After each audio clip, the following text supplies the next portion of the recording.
ಮನೆ ಮದ್ದು ಸ್ನೇಹಿತರೆ, ಮನೆ ಮದ್ದು ಅನ್ನೋದು ಇವತ್ತು ಅಂಶ ಅನ್ನೋದು. ಈ ಮನೆ ಮದ್ದು ಅಲ್ಲಿ ಹೇಳ್ಬೇಕಂದ್ರೆ ಡಯಾಬಿಟಿಸ್, ಮಧುಮೇಹ ಅನ್ನೋದು ವಿಧ ವಿಧ ವಿಧ ವಿವಿಧ ಡಯಾಬಿಟಿಸ್ ಇದೆ. ವಿವಿಧ ಈ ಈ ಮಧುಮೇಹ ಅಂತ ಬರ್ತಾ ಇರ್ತದೆ. ಅದು ಮಧುಮೇಹ ಅಂದ್ರೆ ಏನು, ಆ ಮಧುಮೇಹ ಕಾರಣಗಳು ಸ್ವಲ್ಪ ತಿಳ್ಕೊಂಡು, ಆಮೇಲೆ ಈ ಮಧುಮೇಹವನ್ನು ಹೇಳ್ಬೇಕಂದ್ರೆ ವೈದ್ಯಕೀಯವಾಗಿ ಅಂದ್ರೆ ಇಂಡಿಯನ್ ಮೆಡಿಸಿನ್ ಅಲ್ಲ, ಈ ಮಾಡರ್ನ್ ಮೆಡಿಸಿನ್ ಅಂತ ಹೇಳ್ಬೋದು. ಅಲೋಪತಿವಾಗಿ ಏನಾಗ್ತದೆ, ಅವರು ಎರಡು ತರ ಡಿವೈಡ್ ಮಾಡಿದ್ದಾರೆ. ಒಂದು ಟೈಪ್ 1 ಟೈಪ್ 2 ಡಯಾಬಿಟಿಸ್ ಅಂತ ಇದು ಅವರು ವರ್ಗವನ್ನು ಮಾಡಿದ್ದಾರೆ. ಆದ್ರೆ ನಾವು ಆಕ್ಯುಪ್ರೆಷರ್ ಪರವಾಗಿ ಏನ್ ಮಾಡ್ತೀವಿ ಗೊತ್ತಾ, 6 ವರ್ಗಗಳು ಮಾಡ್ತೀವಿ. ಅಂದ್ರೆ ವರ್ಗಾವಣೆ ಮಾಡೋದು 6 ವಿಧಗಳು: type 1, type 2, type 3, type 4, type 5, type 6 ಅಂತ ಆರು ಆರು ತರ ವರ್ಗಾವಣೆ ಮಾಡಿದ್ವಿ. ಅದ್ರ ಬಗ್ಗೆ ಸ್ವಲ್ಪ ನಿಮ್ಗೆ ಎಕ್ಸ್ಪ್ಲೇನ್ ಮಾಡ್ತಾ ಹೋಗ್ತೀನಿ. ಇವತ್ತು ಎರಡು ಟೈಪ್ 1 ಟೈಪ್ 2 ಮಾತ್ರ ತಿಳ್ಕೊತೀವಿ. ಅದು ಹೇಗೆ ಡಯಾಬಿಟಿಸ್ ಬರುತ್ತೆ, ಮೊದಲನೇದು ಡಯಾಬಿಟಿಸ್ ಅಂದ್ರೆ ಏನು, ಡಯಾಬಿಟಿಸ್ ಕಾರಣಗಳೇನು, ಆಮೇಲೆ 2 ವಿಧಗಳ ಡಯಾಬಿಟಿಸ್ ಬಗ್ಗೆ ಇವತ್ತು ಚರ್ಚೆ ಮಾಡಿ, ಇನ್ನು 4 ವಿಧಗಳ ಡಯಾಬಿಟಿಸ್ ಅನ್ನು ನಾಳೆ ಅದನ್ನು ಏನು, ಅದ ಲಕ್ಷಣಗಳೇನು, ಅದಕ್ಕೂ ಲಕ್ಷಣಗಳೇನು, ಮತ್ತೆ ಅದಕ್ಕೂ ಕಾರಣ ಏನು, ಆಮೇಲೆ ಅದು ಬಂದಿದ ಮೇಲೆ ಅದು ಪರಿಹಾರ ಏನು, ಅಂದ್ರೆ ಅದಕ್ಕೂ ಟ್ರೀಟ್ಮೆಂಟ್ ಏನು, ಅದು ಆಕ್ಯುಪ್ರೆಷರ್ ಮುಖಾಂತರ. ಅದು ಪ್ರತಿಯೊಂದು ಟೈಪ್ ಆಫ್ ಡಯಾಬಿಟಿಸ್ಗೆ ನಾವು ಚರ್ಚೆ ಮಾಡ್ಕೊಂತ ಹೋಗ್ಬೋದು. ಇವತ್ತಿನ 2 ಮಾತ್ರ ಚರ್ಚೆ ಮಾಡಕ್ಕೆ ಅವಕಾಶ ಇದೆ ಸ್ನೇಹಿತರೆ. ನಮ್ಮ ದೇಶವನ್ನು ಏನ್ ಮಾಡ್ತಾ ಇದೆ ಅಂದ್ರೆ, ಈಗ ಇತ್ತೀಚಿನ ಕಾಲದಲ್ಲಿ ಭಾರತವೇ ಇಡೀ ಪ್ರಪಂಚಕ್ಕೆ ಕ್ಯಾಪಿಟಲ್ ಆಫ್ ಅಂದ್ರೆ ಡಯಾಬಿಟಿಕ್ ಕ್ಯಾಪಿಟಲ್ ಆಫ್ ವರ್ಲ್ಡ್ ಅಂತ ಕರೀತಾ ಇದ್ದಾರೆ. ಅಂದ್ರೆ ಅರ್ಥ ಏನು ಗೊತ್ತಾ, ಒಬ್ಬ ವ್ಯಕ್ತಿ ಅಟ್ಲೀಸ್ಟ್ ಪ್ರತಿ ಮನೆಯಲ್ಲಿ ಈ ಡಯಾಬಿಟಿಸ್ ಇಂದ ಹಲಿತಾ ಇದ್ದಾರೆ, ಹೇಳ್ಬೇಕಂದ್ರೆ ಸಫರ್ ಆಗ್ತಾ ಇದ್ದಾರೆ ಅಂತ ಇತ್ತೀಚಿನ ಕಾಲದ ಸರ್ವೆಯಲ್ಲಿ ತಿಳಿಸಿರುವಂತ ವಿಷಯ ಸ್ನೇಹಿತರೆ. ಅರ್ಥ ಮಾಡ್ಕೊಳ್ಳಿ. ಇದು ಹೇಗಾಗಿದೆ ಅಂದ್ರೆ, ಪಬ್ಲಿಕ್ ದೊಡ್ಡ ಕನ್ಸರ್ನ್ ಆಗಿದೆ. ಅಂದ್ರೆ ಇದು ಪಬ್ಲಿಕ್ ಅಂದ್ರೆ ಈ ಅಂದ್ರೆ ಜನರಿಗೆ ಏನಾಗಿದೆ ಅಂದ್ರೆ ಒಂಥರ ದೊಡ್ಡ ಸಮಸ್ಯೆವಾಗಿ ಪರಿವರ್ತನೆ ಆಗಿದೆ. ಯಾವುದು ಈ ಡಯಾಬಿಟಿಸ್ ಇರೋದು, ಅರ್ಥ ಮಾಡ್ಕೊಳ್ಳಿ. ಈಗ ಈ ಡಯಾಬಿಟಿಸ್ಗೂ ಕಾರಣ ಏನ್ ಗೊತ್ತಾ, ನಮ್ಮ ಸ್ಪ್ಲೀನ್ ಊಹ್ಮ ಇದೆ. ಅಂದ್ರೆ ಈ ಸ್ಪ್ಲೀನ್ ಅಂತ ಒಂದು ಅವಯವ ಇದೆ ನೋಡಿ, ಸ್ಪ್ಲೀನ್ ಅಂತ. ಆ ಸ್ಪ್ಲೀನ್ ಇದೆಯಲ್ಲ, ಆ ಸ್ಪ್ಲೀನ್ ಅಂದ್ರೆ ಗುಲ್ಮಾ ಅಂತ ಹೇಳ್ತೀವಿ ನಾವು. ಗುಲ್ಮಾ ಈ ಗುಲ್ಮಾ ಅಂತ ಒಂದು ಅವಯವ ಇದೆಯಲ್ಲ, ಆ ಅವಯವ ಶಕ್ತಿ ವಿಹೀನ ಆಗೋದೇ ಕಾರಣ. ಓಕೆ, ಇದು 25 ವರ್ಷದಿಂದ 40 ವರ್ಷ ವಯಸ್ಸಿರೋರಿಗೆ ಸಾಧಾರಣವಾಗಿ ಕಂಡಿಡ್ತಾ ಇರ್ತದೆ, ಅಂದ್ರೆ ಹೆಚ್ಚು ಕಾಣಿಸ್ತಾ ಇರ್ತದೆ. ಇನ್ನೊಂದು ಸ್ನೇಹಿತರೆ, ಪ್ಯಾನ್ಕ್ರಿಯಸ್ ಅಂತ ಒಂದು ಎಂಡೋಕ್ರೈನ್ ಗ್ಲ್ಯಾಂಡ್ ಇದೆ, ಅಂತಸ್ರಾವಿಕ ಗ್ರಂಥಿ. ಅರ್ಥ ಮಾಡ್ಕೊಳ್ಳಿ. ಇಂಥ ಅಂತಸ್ರಾವಿಕ ಗ್ರಂಥಿ ಏನ್ ಮಾಡತ್ತಂದ್ರೆ, ಹೆಚ್ಚು ಅಂದ್ರೆ ಅಂತಸ್ರಾವಿಕ ಗ್ರಂಥಿಗಳು ಪ್ರತಿಯೊಂದು ಹಾರ್ಮೋನ್ಸ್ ಉತ್ಪನ್ನ ಆಗ್ತಾ ಇರ್ತದೆ. ನಮ್ಮ ದೇಹದಲ್ಲಿ 140 ಹಾರ್ಮೋನ್ಗಳು ಉತ್ಪನ್ನ ಆಗ್ತದೆ ಹೇಳ್ಬೇಕಂದ್ರೆ. ಈ ಪ್ಯಾನ್ಕ್ರಿಯಸ್ ಅಂತ ಪ್ರಧಾನವಾಗಿ ಹೇಳ್ಬೇಕಂದ್ರೆ, ಈ ಅಂತಸ್ರಾವಿಕ ಗ್ರಂಥಿ ಉತ್ಪನ್ನ ಮಾಡೋದು ಇನ್ಸುಲಿನ್ ಸ್ನೇಹಿತರೆ. ಈ ಇನ್ಸುಲಿನ್ ಸರಿಯಾಗಿ ಉತ್ಪನ್ನ ಆಗಿಲ್ಲ ಅಂತ ಇಟ್ಕೊಳ್ಳಿ. ಆ ಇನ್ಸುಲಿನ್ ಏನ್ ಮಾಡತ್ತೆ ಹೇಳಿ, ಪ್ರಧಾನವಾಗಿ ನಾವು ತಗೊಂಡಂತ ಆಹಾರದಲ್ಲಿ ಇರುವಂತ ಶುಗರ್ ಅಂದ್ರೆ ಸಕ್ಕರೆ ಅಂಶ, ಆ ಶುಗರ್ ಇದೆ ನೋಡಿ, ಅದನ್ನು ಪೂರ್ತಿ ಏನ್ ಮಾಡತ್ತೆ, ಬರ್ನ್ ಮಾಡತ್ತೆ. ಹೇಳ್ಬೇಕಂದ್ರೆ ಆ ಒಂಥರ ಅದು ಪೂರ್ತಿ ಬರ್ನ್ ಮಾಡೋದು, ಆಮೇಲೆ ಅದನ್ನು ಡೈಜೆಸ್ಟ್ ಮಾಡಿ ಅದನ್ನು ಏನ್ ಮಾಡತ್ತೆ, ರಕ್ತ ಒಳಗಡೆ ಒಂದು ಗ್ಲೈಕೋಜನ್ ತರ ಪರಿವರ್ತನೆ. ಈ ಗ್ಲೈಕೋಜನ್ ಅಂತೂ ಪರಿವರ್ತನೆ ಆಗಿಲ್ಲ ಅಂದ್ರೆ, ಆ ಸಕ್ಕರೆ ಸರಿಯಾಗಿ ಜೀರ್ಣ ಮಾಡಿಲ್ಲ ಅಂದ್ರೆ ನೇರವಾಗಿ ಬ್ಲಡ್ ಒಳಗಡೆ ಹೋಗುತ್ತೆ ಸ್ನೇಹಿತರೆ. ಅಂದ್ರೆ ಈ ಇನ್ಸುಲಿನ್ ಅನ್ನೋದು ಈ ಪ್ಯಾನ್ಕ್ರಿಯಾ ಅನ್ನೋದು ಇನ್ಸುಲಿನ್ ಅಂತ ಹಾರ್ಮೋನ್ ಉತ್ಪನ್ನ ಮಾಡತ್ತೆ. ಅದು ಉತ್ಪನ್ನ ಮಾಡೋಕ್ಕಾಗಿಲ್ಲ ಯಾವುದೇ ಕಾರಣದಲ್ಲಿ ಅನ್ಕೊಳ್ಳಿ. ಅಂದ್ರೆ ಪ್ಯಾನ್ಕ್ರಿಯಾಸು ಆರೋಗ್ಯ ಚೆನ್ನಾಗಿಲ್ಲ, ಇನ್ಸುಲಿನ್ ಸರಿಯಾಗಿ ಉತ್ಪನ್ನ ಆಗಲ್ಲ ಅಂತ ಇಟ್ಕೊಳ್ಳಿ. ಅವಾಗ ಏನಾಗುತ್ತೆ ಗೊತ್ತಾ, ನಾವು ಆಹಾರ ಸೇವನೆ ಮಾಡ್ತೀವಿ, ಅದರಲ್ಲಿ ಸಕ್ಕರೆ ಅಂಶಗಳಿರ್ತದೆ. ಆ ಸಕ್ಕರೆ ಅಂಶವನ್ನು ಶುಗರ್ನು ಸರಿಯಾದ ಡೈಜೆಸ್ಟ್ ಮಾಡಿ ಏನ್ ಮಾಡ್ಬೇಕು, ಈ ಈ ಪ್ಯಾನ್ಕ್ರಿಯಾಸು ಗ್ಲೈಕೋಜನ್ ಆಗಿ ಪರಿವರ್ತನೆಗೊಳಿಸ್ತದೆ. ಈ ಗ್ಲೈಕೋಜನ್ ಪ್ಯಾಕೆಟ್ಸ್ ಎಲ್ಲಿ ಸಂಗ್ರಹಣ ಮಾಡ್ತದೆ ಗೊತ್ತಾ, ಲಿವರು ಮತ್ತೆ ಮಸಲ್ಸ್ ಅಂದ್ರೆ ಸ್ನಾಯುಗಳು, ಈ 2 ಒಳಗಡೆ ಸಂಗ್ರಹಣ ಮಾಡಿ ಇರ್ತದೆ. ಯಾವುದು, ಈ ಪ್ಯಾನ್ಕ್ರಿಯಾಸ್. ಆದ್ರೆ ಇನ್ಸುಲಿನ್ ಸರಿಯಾಗಿ ಉತ್ಪನ್ನ ಆಗ್ತಾ ಇಲ್ಲ ಅಂದ್ರೆ ಇದೆಲ್ಲ ಆಗಲ್ಲ. ಅವಾಗ ಏನ್ ಗೊತ್ತಾ, ತಿಂದಿರೋ ಆಹಾರದಲ್ಲಿ ಇರುವಂತಹ ಶುಗರ್ ನೇರವಾಗಿ ಬ್ಲಡ್ ಒಳಗಡೆ ಸೇರ್ಕೋತದೆ. ಅವಾಗ ಹೆಚ್ಚು ಶುಗರ್ ಅನ್ನೋದು ಅಂಶ ಆಗಿ ಅವಾಗ ಏನಾಗುತ್ತೆ ಗೊತ್ತಾ, ಹೈ ಶುಗರ್ ಹೆಚ್ಚಾಗ್ತಾ ಹೋಗ್ತದೆ ಸ್ನೇಹಿತರೆ. ಸೊ ನಾರ್ಮಲ್ ಆಗಿ ಹೇಳ್ಬೇಕಂದ್ರೆ, ಸೊ ನೋಡಿ, ಒಂದು ಬಿಫೋರ್ ಫಾಸ್ಟಿಂಗ್ ಅಂತ ಹೇಳ್ತೀವಿ. ಬಿಫೋರ್ ಫಾಸ್ಟಿಂಗ್ ಏನಿರ್ತದೆ, ಒಂದು 110 ಸ್ನೇಹಿತರೆ, 110 ಇದೆ ಅಂತ ಇಟ್ಕೊಳ್ಳಿ ಫಾಸ್ಟಿಂಗ್ ಶುಗರ್ ಲೆವೆಲ್. ಯಾವಾಗ ಅಂದ್ರೆ, ಸೊ ನಾವು ಆಹಾರ ಮುಂದೆ ಅಂತ ಇಟ್ಕೊಳ್ಳಿ, ಅದು ಕರೆಕ್ಟೇ. ಸೊ ಈಗ ಆಹಾರ ತಿಂದ ಮೇಲೆ ಹೆಚ್ಚಾಗ್ತದೆ, ಕರೆಕ್ಟ್, ನಮ್ಗೆ ಗೊತ್ತಿರೋ ವಿಷಯ. ಆದ್ರೆ 110 ಇದ್ರೆ ಒಂದು ಯಾವುದೇ ಬ್ಲಡ್ ಶುಗರ್, ಅದಕ್ಕಿಂತ ಅಷ್ಟುವರೆಗಿದ್ರೆ ಪರವಾಗಿಲ್ಲ. ಅಷ್ಟಕ್ಕಿಂತ ಹೆಚ್ಚಾಗಿದೆ ಏನಾಗ್ತದೆ, ಹೇಳ್ತೀವಿ, ಹೈ ಬ್ಲಡ್ ಶುಗರ್ ಅಂತ ಕರಿತೀವಿ ನಾವು, ಅಲ್ವಾ? ಸೊ ಈ ತರ ಆಗ್ತಾ ಇರ್ತದೆ, ದಯವಿಟ್ಟು ಗಮನಿಸ್ಕೊಳ್ಳಿ. ಈಗ ಈ ತರ ಪ್ಯಾನ್ಕ್ರಿಯಾಸ್ ಅಲ್ಲಿ ಬಂದಿರುವಂತ ಪ್ರಾಬ್ಲಮ್ ಇಂದಾನೆ ಇದೆಲ್ಲ ಶುಗರ್ ಬರೋ ಸ್ನೇಹಿತರೆ, ಡಯಾಬಿಟಿಸ್ ಬರೋಕ್ಕೆ ಪ್ರಧಾನ ಕಾರಣ ಇದೆ. ಅಂದ್ರೆ ಅದರಿಂದ ಇನ್ಸುಲಿನ್ ಸರಿಯಾಗಿ ಉತ್ಪನ್ನ ಆಗಿಲ್ಲ, ಉತ್ಪನ್ನ ಆಗಿದ್ರೂ ಸ್ವಲ್ಪ ಏನಾಗುತ್ತೆ ಗೊತ್ತಾ, ಒಂದೊಂದ್ಸರಿ ಸರಿಯಾಗಿ ಜೀರ್ಣ ಮಾಡಿಸಲ್ಲ ಯಾವ್ದು ಶುಗರ್ ಅಂತ ಪದಾರ್ಥವನ್ನು. ನೋಡಿ, ಟೈಪ್ 1 ಡಯಾಬಿಟಿಸ್ ಅಂದ್ರೆ ಅರ್ಥ ಮಾಡ್ಕೊಳ್ಳಿ. ಟೈಪ್ 1 ಡಯಾಬಿಟಿಸ್ ಅಂದ್ರೆ ಇನ್ಸುಲಿನ್ ಸರಿಯಾಗಿ ಉತ್ಪನ್ನ ಆಗ್ತಾ ಇಲ್ಲ, ಅದರಿಂದ ಈ ತರ ಗ್ಲೈಕೋಜನ್ ಸರಿಯಾಗಿ ಜನರೇಟ್ ಆಗ್ತಾ ಇಲ್ಲ, ಆವಾಗ ಒಂದು ಹೆಚ್ಚು ಶುಗರು ದೇಹ ರಕ್ತ ಒಳಗಡೆ ಸೇರ್ಕೊಂತಾ ಇದೆ, ಅದನ್ನು ಟೈಪ್ 1 ಡಯಾಬಿಟಿಸ್ ಅಂತ ಕರಿತೀವಿ ನಾವು.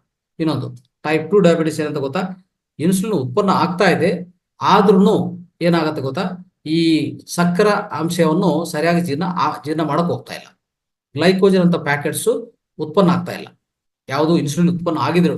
ಇದು ಟೈಪ್ 2 ಡಯಾಬಿಟಿಸ್ ಸ್ನೇಹಿತರೆ. ಓಕೆ, ಅರ್ಥ ಮಾಡ್ಕೊಳ್ಳಿ. ಅಂದ್ರೆ ಅದು ಇನ್ಸುಲಿನ್ ಸಂಬಂಧ ಇಲ್ಲ, ಇನ್ಸುಲಿನ್ ಇದೆ, ಸರಿಯಾಗಿ ರೀತಿಯಲ್ಲಿ ಬರ್ತಾ ಇದೆ, ಆದ್ರೂ ಗ್ಲೈಕೋಜನ್ ಅಂತ ಒಂದು ಈ ಪ್ಯಾಕೆಟ್ಸ್ ರೆಡಿ ಆಗ್ತಾ ಇಲ್ಲ, ತಯಾರಾಗ್ತಾ ಇಲ್ಲ ಅಂತ ಇರುವಾಗ ಅವ್ರಿಗೂ ಸಹ ನೇರವಾಗಿ ರಕ್ತ ಒಳಗಡೆ ಹೆಚ್ಚು ಸಕ್ಕರಾಂಶ ಹೆಚ್ಚಾಗತ್ತೆ, ಅವಾಗಲೂ ಖಂಡಿತವಾಗಿ ಅವ್ರು ಸಫರ್ ಆಗ್ತಾ ಇರ್ತಾರೆ ಸ್ನೇಹಿತರೆ.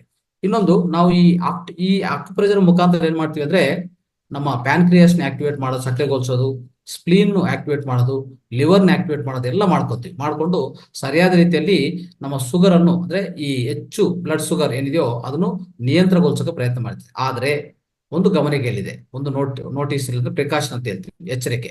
ಏನ್ ಗೊತ್ತಾ, ಈ ಆಕ್ಯುಪ್ರೆಷರ್ ಪಾಯಿಂಟ್ ಹೆಚ್ಚು ಬಳಸ್ಕೊಂಡು ನಾವು ಪ್ರತಿಯೊಂದು ದಿವಸ ನಾವು ಮಾಡ್ಕೊಡುವಾಗ ಶುಗರ್ ಕಡಿಮೆ ಆಗ್ತಾ ಬರ್ತದೆ. ಆದ್ರೆ 2 ದಿವಸಕ್ಕೆ ಒಂದ್ಸಲ ಚೆಕ್ ಮಾಡ್ಕೊಳ್ಳಿ ನೀವು. ಶುಗರ್ ಏನಾದ್ರೂ ತುಂಬಾ ಕಡಿಮೆ ಆಗ್ಬಿಡುತ್ತೆ ಅಂತ ಇಟ್ಕೊಳ್ಳಿ, ಅದು ಮತ್ತೆ ಲೋ ಬ್ಲಡ್ ಶುಗರ್ ಆಗುತ್ತೆ, ಅವಾಗ ಅದು ಮತ್ತೆ ಭಾರಿ ಡೇಂಜರ್ ಅದು. ಅದಕ್ಕೋಸ್ಕರ ಸ್ವಲ್ಪ ಗಮನ ಇಟ್ಕೊಂಡು 2 ದಿವಸಕ್ಕೆ ಒಂದ್ಸರಿ ಈ ಆಕ್ಯುಪ್ರೆಷರ್ ಅಪ್ಲೈ ಮಾಡೋರು, ನಾನು ಹೇಳ್ತಾ ಇದ್ದೀನಿ ಈಗ, ಇವತ್ತು ಟೈಪ್ 1 ಟೈಪ್ 2 ಡಯಾಬಿಟಿಸ್ ಆ ತರ 6 ವಿಧಗಳಿದೆ.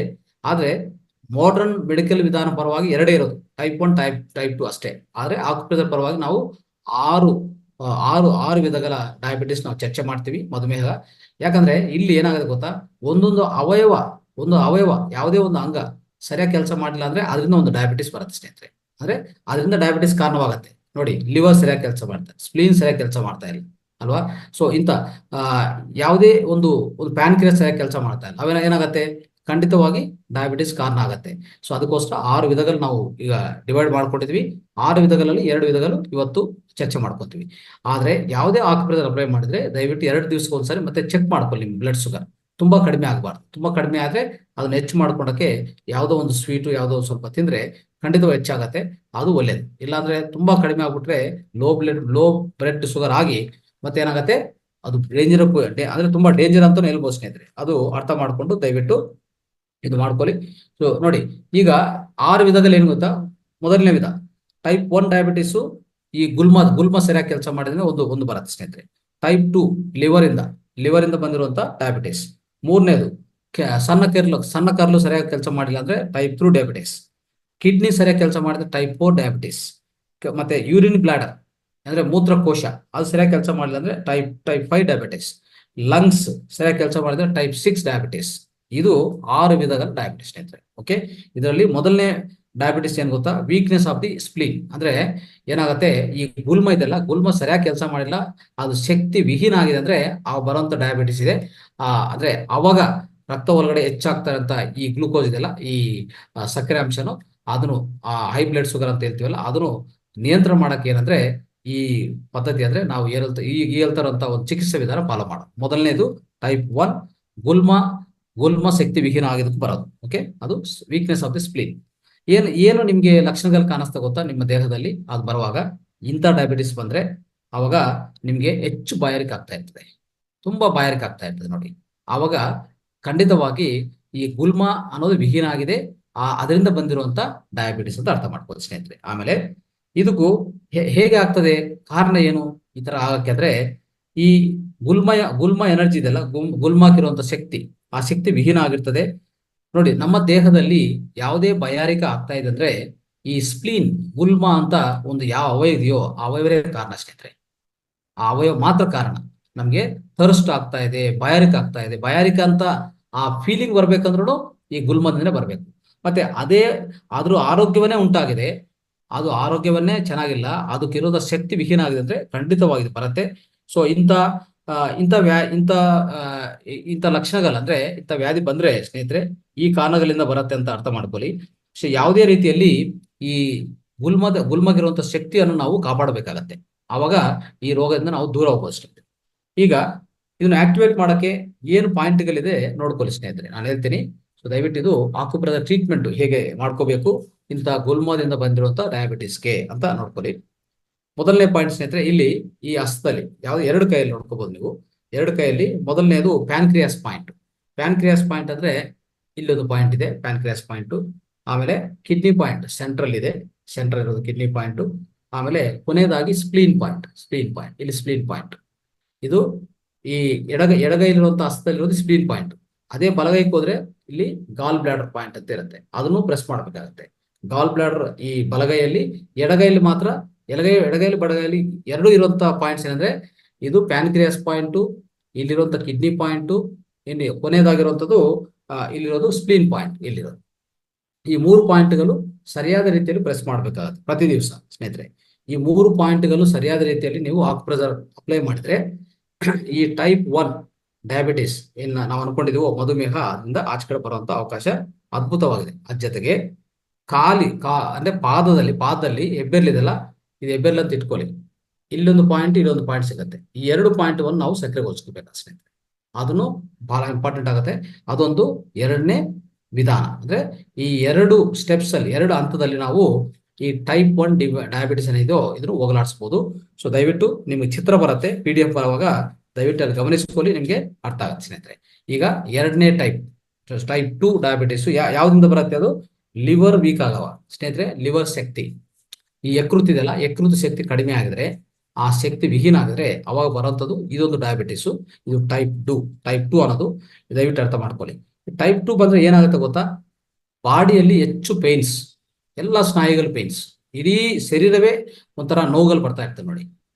ಮತ್ತೆ ಇನ್ನೊಂದು ಒಂಥರ ದೌರ್ಬಲ್ಯವಾಗಿ, ಅಂದ್ರೆ ಒಂಥರ ಹೇಳ್ಬೇಕಂದ್ರೆ ತುಂಬಾ ಶಕ್ತಿ ವಿಹೀನ ಆಗಿದೆ ಅಂತ ನಮ್ಗೆ ಅರ್ಥ ಆಗ್ತಾ ಇರ್ತಲ್ವಾ? ಅವಾಗ್ಲೂ ಖಂಡಿತವಾಗಿ ನಿಮ್ಗೆ ಇದು ಕಾಣಿಸ್ತಾ ಇರ್ತದೆ.